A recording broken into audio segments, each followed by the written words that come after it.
On this episode, you got all of this Christmas pressure and stress, and it's all compounded, and it's all like so much force. But if you could pick it away in the center, you would find a diamond. This real estate stuff is not easy, so send me your questions and I will answer them. This is the Ask Jason Show. Hello everybody, my name is Jason Piercey, and this is episode 137 of the Ask Jason Show. How did I say my own name weird? Jason Show. Anyway, whatever. So, that actually hurt. I did too much and I got a little something. Oh, now I'm sore. That's all right.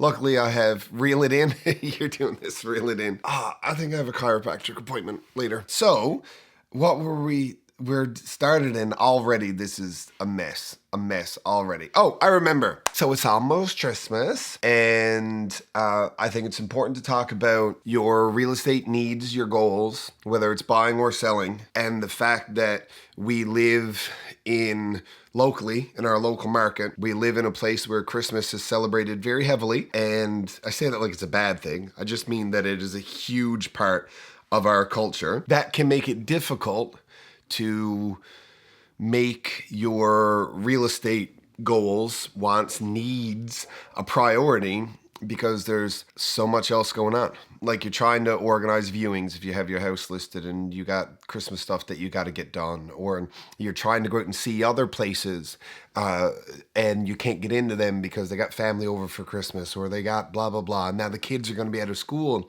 in less than a week. And it makes it very difficult at times to prioritize one of our basic human needs, which is shelter. And the thing about that whole situation is that it doesn't matter. Like, I know what matters, that you need to figure out what you're going to do, where you're going to live, if you're going to sell, if you're going to buy. You do need to figure that out. And I'm not telling you to forget about it completely, but there's no such thing as a real estate emergency. No such thing as a real estate emergency. There are housing emergencies, like your house could catch on fire, but there's no such thing as a real estate transaction emergency. That doesn't exist.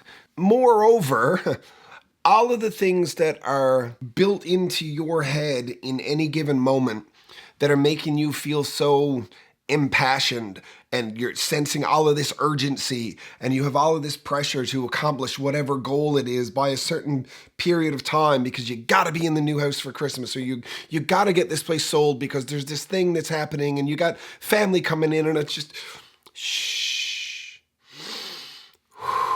It's okay. Trust me. There's worse stuff. Some of us have been through it.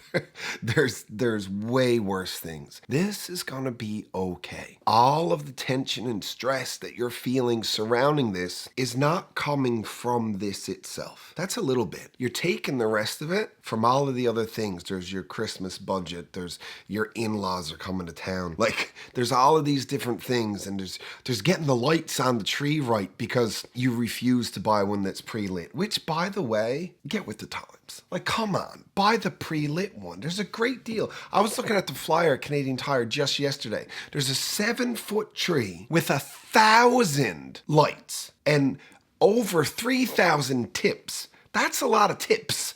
And like 100 lights per foot is the gold standard. You got a 7-foot tree with 1,000 lights. I made my mom buy one because it's a good deal. When I was a kid, this is totally like we're gone. But this is a good story. When I was a kid, like everybody else's parents, my parents fought over the placement of the lights on the tree. I mean, we all did this. I'm pretty sure. And Dad always put the lights on the tree, and Mom always made him take them off and put them on again. But she would never be the one to put them on. And this is like a thing. And it happened year over year over year. One Christmas, Mom, you're going to watch this. I know you're going to watch it because God love her. She might be the only person who watches all of them. She even watches me on Rogers. She doesn't watch my TikTok, I don't think, which might be okay. You probably stay out of the TikTok, Mom. So I made my parents sign a contract when I was a kid. I had to be less than 10. For sure I was less than 10. And I said, next year, and it was like, I, Agnes Piercey, it was like a whole thing. She was going to put the damn lights on herself. And I'm willing to bet, because mom keeps all kinds of stuff that up in the shoebox of life, that little contract, that note is probably in there right next to the time that the Newfoundland Herald published a drawing that I made with hearts. It said, I like my mom, I love my mom. I like my dad, I love my dad. Like it's definitely up in there. Anyway, that's a real thing. So all of those things that are stressing you out, all of those little bits of things, they're compounding. And compound interest is a really good thing when you're investing. But compounded stress f***ing sucks. And it makes something huge that isn't huge. And it makes it impossible to swallow when really the only thing you're working on is just this part right here. But everything else is just like, ugh. It makes it harder. It's almost like the compression changes that into such a hard, like coal turning to diamonds. And it's impossible to do anything with it because it's so hard. But it's not.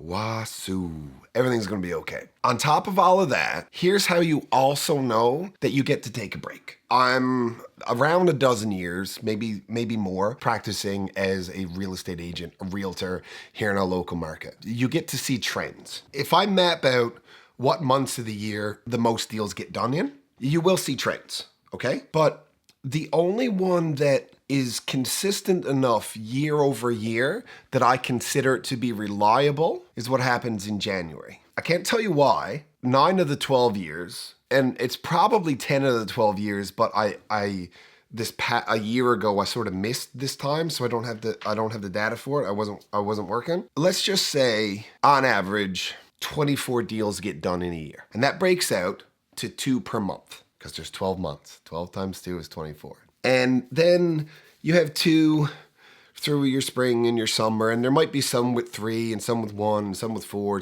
but it averages out to 2. And then you get to November, and you only do 1 in November because stuff starts to slow down and peter off into getting ready for Christmas and the winter. And then you don't do any in December because everybody's shut down and there's nothing happening. And then in the first week of January, you don't do anything because you're still shut down. So then in the last 3 weeks of January, you need to do both of January's deals. You need to do both of the deals from December. And you need to pick up the other one that got left behind when everybody shut down in November. So 9 of the 12 years I've been at this, January has been the biggest month for written contracts. Doesn't mean that deals are closing. So it doesn't mean you're moving into your new house. I mean, you might be, but that would have had to have been written previously. It means you're putting stuff on paper. You're writing deals. January has been the biggest month for that in my career. At least 9 of the 12 plus years I've been doing this. And that's how you know that it's okay to take a breath and enjoy your family and sit in front of the Christmas tree and have your rum and eggnog. I like spiced rum with my eggnog. And I also like to put a little bit of milk in it or water to thin out the eggnog because one of them is really nice. But if you're going to get a buzz on with this stuff, it's so heavy. It's so, it's not good for you. Your belly is going to be, and then your partner, when you're laying in bed and your belly's, and then it might be like, and you just don't need it. So you could you just don't need, and then like tucking the sheets in so that they don't, I'm so sorry. And you just don't need that. So when you're sitting back and you've got the Yule log on the TV, because that's on Netflix now, right? And Michael Bublé's Christmas album is playing in the background. He's like, hey, ladies, do you want to sing some Jingle Bells? And the way he says it, you're just like, oh, Michael, you're effortless. And you're sitting back there and you're looking at the tree, and the tree is beautiful and everything is beautiful.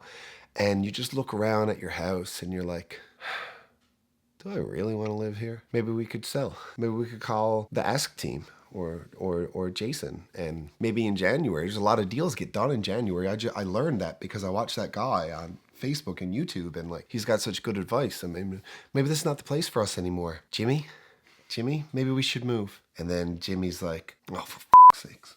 And then January comes and you wake up and you say, Jimmy, you said we'd talk about it in the new year. It's the new year, Jimmy. And now Jimmy's got to put his house up for sale. So he calls the right people. But anyway, at least you got to enjoy your Christmas together. So there's no such thing as a real estate emergency. Relax.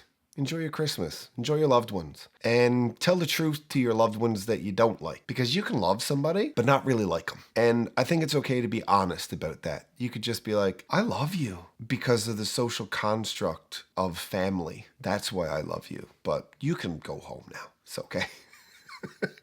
Thank you for watching this episode. I think there's a lesson in there somewhere, probably. And if not, then I don't know. I hope you don't mind that I just wasted probably 10 of your minutes. Have a lovely day and a beautiful Christmas. And I'll see you again whenever Joe comes back to work, because he made a point of telling me this is the last time that we'll be together for the year. Like, okay, bro. So intense. All right, love you. Merry Christmas. Bye. The Ask Jason Show exists so that you can get good real estate related information from a resource that you can trust. Now, speaking of resources you can trust, here's a couple I would trust to work with my mom. Because good enough for mom, I mean, good enough for you.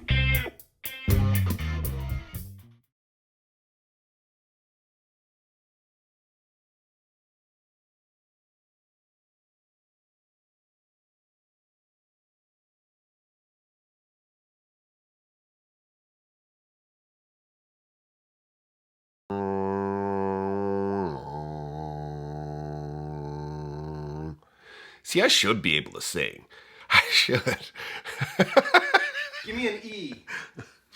E. Give me a C. C. Nailed it. Yeah.